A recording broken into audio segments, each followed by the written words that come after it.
Eu nunca vou esquecer o dia em que falei de prosperidade com o estômago vazio e o coração sangrando, fingindo força enquanto por dentro eu estava desmoronando. Naquele domingo, eu fui à igreja com minha esposa e meus filhos, sorrindo para quem passava, cumprimentando todos, agindo como se nada estivesse errado, mas só Deus e eu sabíamos o peso que eu carregava. Eu pregava sobre amor, falava de esperança, falava de futuro, enquanto minha mente gritava que a geladeira estava vazia e meus filhos não tinham comido nada o dia inteiro. Era domingo, o dia em que nossa casa sempre cheirava a macarronada, o dia em que sentávamos à mesa sem pressa, mas naquele domingo não havia panela no fogo, nem prato na pia, nem comida escondida. Eu tentei ignorar a dor, mas ela não me ignorou. Enquanto falava, uma pergunta martelava sem parar. Será que eu ouvi Deus errado? Eu estava naquela cidade porque acreditava em um chamado. Deixei tudo para trás por causa disso. Mas naquele dia a fé começou a tremer. Minha esposa percebeu. No caminho de volta para casa, ela me olhou com os olhos cheios de cansaço e disse algo que eu nunca imaginei ouvir dela. Disse que talvez eu tivesse me enganado. Disse que Deus não chamaria a gente para longe da família e dos amigos só para passar por aquela situação. Disse que nossos filhos estavam com fome desde cedo e que isso não parecia justo. Perguntou onde estava a reputação de Deus. Perguntou se nossos filhos iriam querer servir a Deus passando por aquilo. Cada palavra dela entrava como um soco, porque no fundo eu também estava pensando tudo aquilo. Mesmo assim, eu tentei segurar a fé com as mãos tremendo, dizendo que aquilo era só uma fase, que não podia ser o fim. Seguimos andando em silêncio, até passarmos em frente a uma pizzaria. O cheiro era forte, provocando, quase cruel. Meu filho mais velho parou e disse que daria qualquer coisa para comer uma pizza daquelas. O mais novo me olhou com esperança e perguntou se eu podia comprar uma para a gente. Naquele momento, meus olhos encheram de lágrimas. Eu disse que o papai estava sem dinheiro. Ele abaixou a cabeça e eu vi seus olhos se encherem de água. Aquilo me quebrou por dentro de um jeito que eu nunca tinha sentido antes. Chegamos em casa em silêncio. O relógio marcava 9 da noite. Ninguém tinha comido nada o dia inteiro. A fome já não era só no corpo, era na alma. Eu me senti pequeno, fraco, envergonhado. Pela primeira vez, duvidei de verdade do chamado que eu dizia seguir. Entrei no quarto, me ajoelhei na beira da cama e falei com Deus sem filtro, sem frase bonita, sem força para fingir. Perguntei se ele sabia pelo que eu estava passando. Lembrei das promessas, do lugar para onde ele me trouxe, da obra que eu estava fazendo. Disse que ele era meu patrão e que eu não tinha nem o que comer. Perguntei se ele tinha se esquecido de mim. Falei que eu andava com ele desde jovem, que me esforçava para fazer a vontade dele, que ensinava seus caminhos aos meus filhos, que quase todo dia estava na casa dele. Perguntei como ele podia permitir que logo naquele dia minha família dormisse com fome.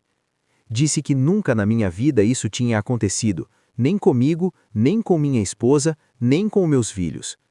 Pedi a provisão que a gente precisava. Quando terminei, senti um alívio estranho, como se alguém tivesse tirado um peso das minhas costas. Mas o medo ainda estava ali. Eu não sabia o que fazer. Chamei minha família para sentar à mesa. Era tudo o que eu tinha para oferecer. Peguei uma jarra de água, enchi os copos e disse para a gente beber e agradecer, porque fome nós tínhamos, mas sede não. Assim que terminei de falar, 3 batidas ecoaram na porta. Meu coração disparou. Levantei devagar, caminhei até a porta e perguntei quem era. Uma voz respondeu que era o seu Antônio, o dono do mercadinho da esquina. Abri a porta confuso, sem entender o motivo daquela visita. Ele ficou ali parado, com um olhar estranho, como se também estivesse sem saber direito o que estava fazendo. Disse que estava em casa tentando dormir, mas algo não deixava. Falou que nem acreditava nessas coisas de igreja, que nunca tinha ido em uma. Disse que sentiu uma vontade forte, um incômodo de ir até o mercadinho. Falou que resolveu encher sacolas e trazer para mim. Meu coração começou a bater mais rápido. Ele disse que sabia que eu era novo na cidade, que as coisas estavam difíceis e que resolveu seguir essa intuição. Eu ainda não tinha visto nada. As sacolas estavam no chão, fechadas. Antes que eu dissesse qualquer coisa, ele apontou para elas e falou algo que fez minhas pernas ficarem fracas, porque naquele instante eu senti que aquela noite ainda estava longe de acabar. Quando ele apontou para as sacolas no chão, eu senti um aperto no peito, como se algo muito grande tivesse prestes a acontecer, mas eu ainda tinha medo de acreditar. Seu Antônio falou para eu abrir. Insistiu com um gesto simples, como quem diz que aquilo não era nada demais, mas para mim parecia impossível. Abaixei devagar, minhas mãos tremiam, e quando abri a primeira sacola, eu senti o chão sumir. Tinha arroz. Abri a segunda, tinha feijão. Na outra, macarrão. Depois café, carne, biscoitos, óleo, açúcar. Cada sacola era uma surpresa que eu não conseguia explicar. Meus filhos se aproximaram em silêncio, meus olhos já estavam cheios de lágrimas, e minha esposa levou a mão à boca, tentando segurar o choro. Seu Antônio continuava falando, meio sem jeito, dizendo que não entendia direito o que tinha acontecido com ele naquela noite. Disse que estava deitado, tentando dormir, mas sentia um incômodo forte, algo que não deixava ele em paz. Falou que nunca acreditou nessas coisas de crente, que nunca entrou em igreja nenhuma. Disse que aquilo não fazia sentido nem para ele mesmo. Mesmo assim, levantou, abriu o mercadinho e começou a pegar comida. Falou que no começo pensou em encher só uma sacola. Depois encheu outra, e outra. Disse que algo dentro dele mandava continuar. Enquanto ele falava, eu só conseguia pensar na oração que eu tinha feito minutos antes. Na mesa ainda estavam os copos com água. A jarra ainda estava ali. A fome ainda doía. E agora aquelas sacolas estavam diante de mim. Eu agradeci, mas minha voz saiu fraca, quase sem som. Seu Antônio fez um gesto com a mão, como quem não queria agradecimento nenhum. Então ele saiu de dentro de casa, foi até a varanda e voltou com uma travessa nas mãos. Quando ele falou o que era, eu senti meu corpo inteiro gelar. Era macarronada. Exatamente macarronada. Disse que a esposa dele tinha feito mais cedo, que sobrou e que achou que a gente iria gostar. Naquele momento eu entrei em choque. Macarronada era o prato de todo domingo na nossa casa. Era o prato que faltou justamente naquele dia. Minha cabeça girava tentando entender. Será que Deus tinha me ouvido mesmo? Será que aquela oração desesperada tinha chegado até ele? Meus filhos olharam para mim com os olhos brilhando, cheios de esperança, como se estivessem vendo um milagre simples, do jeito que criança entende. Minha esposa chorava em silêncio, com a cabeça baixa. Eu não consegui dizer mais nada. Seu Antônio se despediu rápido, disse que precisava ir, como se tivesse vergonha de ficar. Quando ele saiu, fechei a porta e fiquei alguns segundos parado, olhando para aquela comida sem reação. Depois eu respirei fundo e chamei minha família para a mesa. Dessa vez não era água, era comida de verdade. Servi os pratos com as mãos ainda tremendo. Enquanto eles comiam, eu observava cada mordida, cada sorriso, cada suspiro de alívio. A fome dava lugar a algo difícil de explicar. Eu comi também, mas confesso que a comida descia misturada com lágrimas. Não era só o estômago que estava sendo alimentado, era algo mais profundo. Depois que terminamos, a casa ficou em silêncio. Não um silêncio pesado, mas um silêncio cheio de pensamentos. Eu fui para o quarto e sentei na beira da cama. Minha mente não parava. Eu pensava na dúvida que me consumiu horas antes. Pensava nas palavras da minha esposa, pensava no olhar triste dos meus filhos diante da pizzaria. Pensava na oração que eu fiz quase cobrando uma resposta. E agora aquela resposta estava espalhada na cozinha. Mesmo assim, algo dentro de mim ainda lutava. Eu me perguntava se aquilo era só um momento, se no dia seguinte tudo voltaria a ser difícil, se aquela provisão era apenas para aquela noite. No fundo, eu tinha medo de acreditar de novo. Minha esposa sentou ao meu lado. Ela não falou nada por alguns segundos.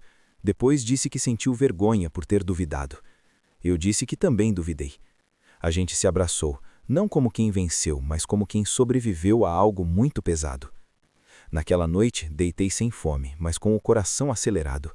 Eu não dormi direito, fiquei olhando para o teto, pensando se Deus estava me ensinando algo ou só me lembrando que ele ainda estava ali. Nos dias seguintes, as sacolas ainda davam comida. Sempre que eu abria o armário, lembrava daquela noite. A cidade ainda era estranha, as contas ainda existiam, os desafios ainda estavam ali, mas algo tinha mudado dentro de mim.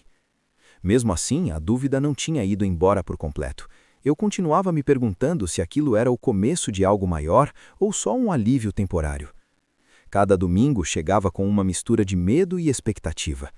E foi em um desses domingos, semanas depois, que algo aconteceu de novo, algo que me fez entender que aquela visita do seu Antônio não era o ponto final daquela história, mas apenas o meio de algo muito mais profundo que eu ainda não estava preparado para enfrentar. Eu achei que aquela noite tinha sido o auge, mas eu estava enganado, porque o que veio depois não foi barulho, foi silêncio, e o silêncio às vezes grita mais do que a fome.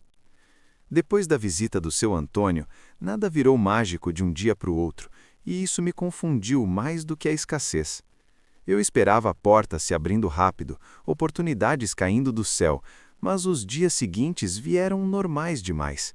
A comida estava ali, as sacolas ainda enchiam um armário, mas a cidade continuava estranha, as contas continuavam chegando e eu continuava sendo o mesmo homem cheio de perguntas. Todo domingo, quando o cheiro de macarronada voltava à mesa, eu lembrava daquele dia em que não tinha nada. E isso não me deixava em paz. Eu pregava, orava, visitava pessoas, mas agora algo tinha mudado dentro de mim. Eu não falava mais de fé como quem tem certeza. Eu falava como quem sabe o peso de esperar. Minha esposa percebeu. Ela dizia que eu estava diferente, mais quieto, mais atento, como se eu escutasse mais do que falasse. Meus filhos também mudaram. O mais velho começou a fazer perguntas que eu nunca tinha ouvido antes. Perguntas difíceis. Ele queria saber por que Deus deixa faltar antes de mandar. Queria saber se fé dói sempre desse jeito. Eu não tinha respostas prontas, e talvez isso tenha sido o começo da verdadeira mudança. Com o tempo, pessoas começaram a nos procurar. Não porque eu tinha algo para oferecer, mas porque eu não fingia mais que tudo estava bem. Eu falava da fome sem vergonha, falava da dúvida sem maquiagem, falava daquela noite sem transformar em história bonita. E isso aproximou gente. Um dia apareceu um trabalho simples, depois outro. Nada grande, nada fácil, mas constante. Aos poucos fomos respirando melhor. Mudamos para uma casa um pouco maior, não por luxo, mas porque a antiga já não cabia mais o que estava acontecendo dentro da gente. Meus filhos começaram a ajudar mais na igreja, não por obrigação, mas porque queriam. Eles diziam que queriam andar com Deus, mesmo quando dói. Isso me assustou mais do que a fome, porque eu percebi que eles tinham visto tudo. Viram meu choro, viram minha fraqueza, viram minha oração quase brava. E mesmo assim escolheram ficar. Um dia, meses depois, encontrei o seu Antônio no mercadinho. Ele me chamou para conversar. Disse que depois daquela noite, ele nunca mais dormiu do mesmo jeito. Disse que algo tinha mudado nele também. Ele não virou religioso, não começou a ir à igreja, mas passou a ouvir mais aquele incômodo que antes ignorava. Ele me disse que nunca tinha entendido por que levou exatamente macarronada. Quando ele falou isso, eu senti um nó na garganta, porque eu também nunca tinha contado para ninguém o quanto aquele detalhe tinha me quebrado. A vida seguiu, com altos e baixos, com domingos bons e domingos silenciosos, mas algo nunca mais voltou a ser como antes. Eu nunca mais associei fé a conforto, nunca mais usei palavras bonitas para esconder dor, nunca mais prometi o que eu não podia garantir. E foi aí que eu entendi algo que me assustou. Deus não tinha me levado para aquela cidade para me provar prosperidade. Ele tinha me levado para me desmontar, para mostrar aos meus filhos um homem de joelhos, não um herói de palco, para mostrar que provisão não apaga a fome que ensina. Anos depois, sentado à mesa em mais um domingo comum, com macarronada no prato e conversa solta, meu filho mais novo me olhou e perguntou se eu lembrava daquele dia da água. Eu lembrei. Lembrei de tudo. Ele disse que nunca esqueceu. Disse que naquele dia decidiu que queria andar com Deus, não para ganhar, mas para aguentar. Aquilo me atravessou, porque eu percebi que se naquele domingo tivesse sobrado comida, talvez nada disso existisse. A fé dos meus filhos teria sido rasa, a minha teria sido confortável e a história teria terminado bonita demais para ser verdadeira. Hoje, quando lembro daquela noite, não penso mais na comida. Penso no som das 3 batidas na porta. não como milagre, mas como aviso. Aviso de que Deus às vezes chega quando a gente já não tem mais discurso, só verdade. E se alguém me perguntar se valeu a pena, eu não sei responder, porque a fome doeu, a dúvida feriu, e a fé nunca mais foi simples. Mas toda vez que vejo meus filhos escolherem ficar, mesmo sem garantia nenhuma, eu entendo que aquela noite não foi sobre macarronada, foi sobre perder o controle.